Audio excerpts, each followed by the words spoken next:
मेरे सब खैरियत से होंगे। अच्छा, जो आज का हमारा टॉपिक है वो है nursing process, fundamental of nursing का, जो कि इंपॉर्टेंट रीन चैप्टर है nursing process. Basically nursing process होता क्या है? Nursing process is a critical thinking process that professional nurse use to apply the best available evidence to care giving and promoting human functions and response to health and illness. क्या है basically? ऐसा process होता है जिसमें जो nurse होती है वो अपनी क्रिटिकल थिंकिंग को यूज़ करती है ताकि वो एक अच्छी केयर प्रोवाइड कर सके और जो ह्यूमन के जो फंक्शंस हैं ना उनको प्रमोट कर सके। इसके अलावा हमारी हेल्थ और इलनेस के रिस्पॉन्स को भी प्रमोट कर सके। अब ये जो डेफिनेशन थी ये किसने दी थी? अमेरिकन नर्सिस एसोसिएशन ने ये डेफिनेशन हमें प्रोवाइड की थी। अगर बात की जाए ना, basically nursing process is a systematic methods of providing care to clients. The nursing process is a systematic method of planning and providing individualized nursing care. Basically nursing process एक systematic method होता है जिसके ज़रिए हम client को care provide करते हैं। Simple सा हम इसमें क्या करते हैं, हम प्लानिंग करते हैं। उस प्लानिंग के बाद हम एक प्रॉपर नर्सिंग केयर प्लान बनाते हैं, तो उसके मुताबिक हम पेशेंट को केयर प्रोवाइड करते हैं। इसके अलावा नर्सिंग प्रोसेस का क्या पर्पज़ होता है? बेसिकली सबसे पहले तो ये हम लोगों को जो क्लाइंट की हेल्थ स्टेटस होती है ना उसको आइडेंटिफाई करने में हेल्प करवाती है। इसके अलावा उसकी एक्चुअल और उसकी जो पोटेंशियल प्रॉब्लम होती है उसको भी हेल्प करवाती है आइडेंटिफाई करने में।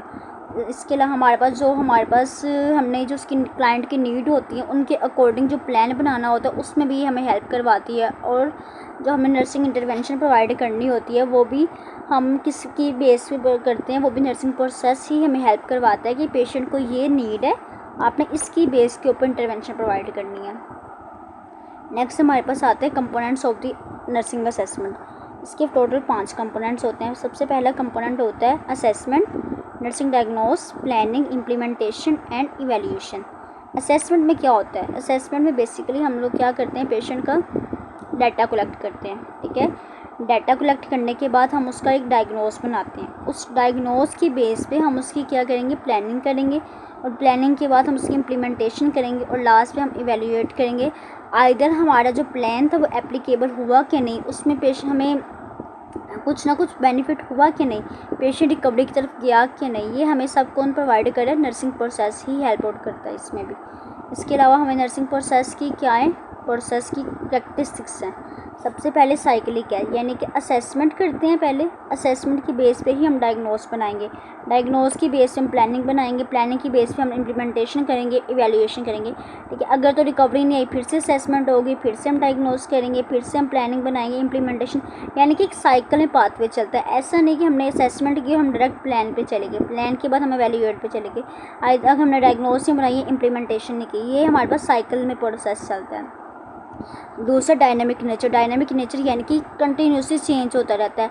अगर देखा जाए असेसमेंट हमने ली, पेशेंट को ये प्रॉब्लम था, हमने उसकी बेस पर डायग्नोस बनाया, फिर हमने प्लान बनाया, फिर इम्प्लीमेंट किया और इवैल्यूएट किया, तो हमें पता लगा कि पेशेंट हमारी रिकवरी की तरफ नहीं जा रहा, तो फिर हम क्या करेंगे, प्लानिंग चेंज करेंगे, यानी कि हम चेंज इसमें कंटिन्यूसली होता रहता है। इसके बाद हमारे पास आता है क्लाइंट सेंटर्ड। क्लाइंट सेंटर्ड यानी जो हमने नर्सिंग प्रोसेस बनाना है ना वो हमारे पास क्लाइंट की नीड्स के बेस पे बनाना चाहिए। ये नहीं कि आपने उसको प्रॉब्लम कोई और है, आपका जो केयर आपने प्रोवाइड करनी है वो कोई और है। ठीक है, नीड के अकॉर्डिंग ही प्रोवाइड करेंगे हम केयर, तो ये क्लाइंट सेंटर्ड का मतलब यही है। अब focused on problem solving and decision making, ये हमें प्रॉब्लम सॉल्विंग करने में हेल्प आउट करवाता है और डिसीजन मेकिंग में भी हेल्प करवाता है। इसके अलावा इंटरपर्सनल एंड कोलैबोरेटिव स्टाइल होता है, यानी कि ये हमें थेरेप्यूटिक जो हम लोग रिलेशन होता है ना उसमें भी हमें हेल्प करवाता है। अब नर्सिंग प्रोसेस यूनिवर्सल एप्लीकेबल होता है, इसमें हम क्रिटिकल थिंकिंग को यूज़ करते हैं, अपनी स्किल्स को यूज़ करते हैं, क्लिनिकल रीजनिंग को यूज़ करते हैं, अपनी जजमेंटल स्किल्स को यूज़ करते हैं। ये सारी इसकी क्या थी, कैरेक्टरिस्टिक्स। इसके बाद हमारे पास आते हैं असेसमेंट, जो कि इसकी कंपोनेंट्स की तरफ चलते हैं। ठीक है, असेसमेंट क्या होता है? असेसमेंट बेसिकली एक हमारे पास प्रोसेस होता है, नर्सिंग प्रोसेस का सबसे पहला कंपोनेंट होता है जिसमें हम क्या करते हैं, पेशेंट का डाटा कलेक्ट करते हैं। डाटा कलेक्ट करने के बाद हम उसको ऑर्गेनाइज करते हैं, यानी कि उसको एक सीक्वेंस में अरेंज करते हैं। उस सीक्वेंस में अरेंज करने के बाद हम उसको वैलिडेट करते हैं कि इधर हमारा डाटा कलेक्ट है कि नहीं।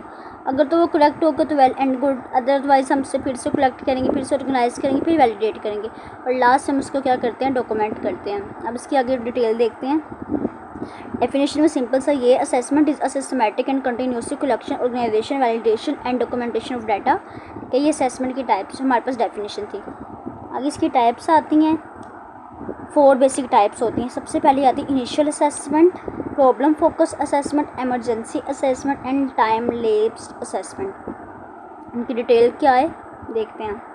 अच्छा, इनिशियल नर्सिंग असेसमेंट बेसिकली हम लोग तब परफॉर्म करते हैं जब पेशेंट का हॉस्पिटल में एडमिशन होता है, उसके फ़ौरन बाद जो हम असेसमेंट करेंगे वो कौन सी होगी, initial nursing assessment.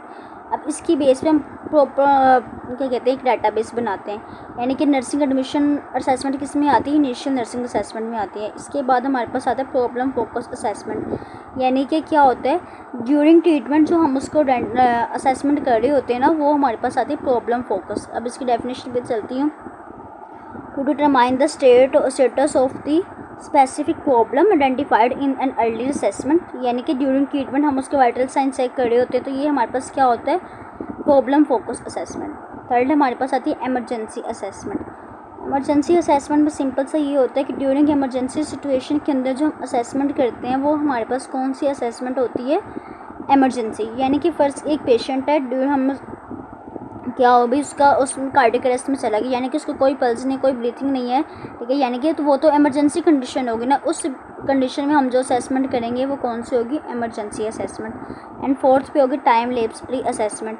Time lapse री असेसमेंट बेसिकली ना हमने इनिशियल असेसमेंट जब की ना उससे सिवरल मंथ लेटर बाद हम असेसमेंट करते हैं ताकि हम एवेल्यूएट कर सकें कि हमारी इनिशियल असेसमेंट और अब की असेसमेंट में कितना पेशेंट ने रिकवर किया है। ये हमें इस तरह से हेल्प करवाता है। अब हम चलते हैं असेसमेंट की तरफ। असेसमेंट में सबसे पहले हमने क्या करना होता है, पेशेंट का डाटा कलेक्ट करना होता है। देखा जाए डाटा कलेक्शन होता क्या है, data collection is a process of gathering information about a client health status. It includes the health history, physical examination, results of laboratory and diagnostic test, material contributed by the other health personnels. Simple से ये है कि हम information को collect करते हैं, client की health के रिलेटेड जो इन्फॉर्मेशन उसको कैसे कलेक्ट करते हैं, हम क्लाइंट की जो हेल्थ हिस्ट्री होती है वो देखते हैं, ठीक है, यानी कि उसको प्रीवियस तो कोई डिसऑर्डर तो नहीं थी वो देखा जाता है। इसके अलावा हम उसकी फ़िज़िकल एग्जामिनेशन देखा जाता है, फिज़िकल एग्जामिनेशन के बाद हम उसके लैब रिजल्ट्स वगैरह देखते हैं, डायग्नोस्टिक टेस्ट वगैरह देखते हैं, ठीक है। इसलिए हम सारा क्या करते हैं, कलेक्शन ऑफ डाटा में हमें ये सब चीज़ें हम कलेक्ट कर रहे होते हैं। डाटा की डिफरेंट टाइप्स होती हैं। सबसे पहले आती है सब्जेक्टिव डाटा, उसके बाद आता है objective data. Subjective data is also refer to as symptoms और convert data are clear only to the person affected और can be describe only by that person, यानी कि ये वो डाटा होता है जो सिर्फ पेशेंट ही हमें एक्सप्लेन कर सकता है, पेशेंट के अलावा कोई भी नहीं, ठीक है। लाइक एक पेशेंट है हमारे पास है, उसने कहा मुझे पेन हो रही है, मुझे वॉमिटिंग आ रही है, ठीक है, तो ये पेशेंट बता रही है, हमारे पास क्या है सब्जेक्टिव डाटा। इसमें क्या हमारे पास एग्जांपल्स आती हैं, इचिंग होती है, पेन होती है, feeling of worry, example of subjective data.